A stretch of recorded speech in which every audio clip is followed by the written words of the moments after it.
বিশ্ববাজারে প্লাটিনামের দাম সম্প্রতি 10 বছরের সর্বোচ্চে পৌঁছেছে।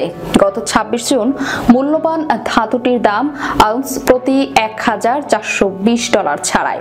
দামের ঊর্ধ্বমুখিতার মধ্যেও সামনের দিনগুলোই প্লাটিনামের চাহিদা না কমার পূর্বাভাস দিয়েছে ওয়ার্ল্ড প্লাটিনাম ইনভেস্টমেন্ট কাউন্সিল। এছাড়া সরবরাহ বাড়ার সম্ভাবনাও কম বলে জানিয়েছে সংস্থাটি। খবর মাইনিং উইকলি। মূল্যবান ধাতু হিসেবে বিবেচিত প্লাটিনামের শিল্প ধাতু হিসেবেও ব্যাপক পরিচিত রয়েছে।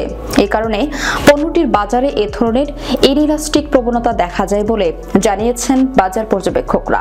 প্রসঙ্গত, অর্থনীতিতে ইনইলাস্টিক শব্দটির ব্যবহার হয় এমন বাজার পরিস্থিতির জন্য যেখানে চাহিদার উপর দাম পরিবর্তনের প্রভাব পড়ে খুব কম।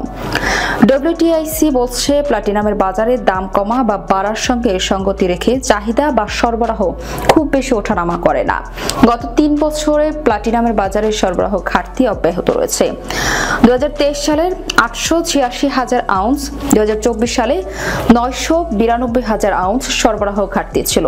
এছাড়া 2025 সালে প্রায় 966,000 আউন্স সরবরাহ ঘাটতির পূর্বাভাস রয়েছে।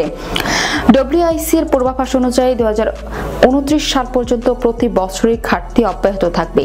সরবরাহের ঘাটতির কারণে পণ্যটির বৈশ্বিক মজুদ 2029 সালের মধ্যে শেষ হওয়ার আশঙ্কা রয়েছে। নতুন খনি উত্তোলন শুরু হতে গড়ে 8-9 বছর সময় প্রয়োজন হয়।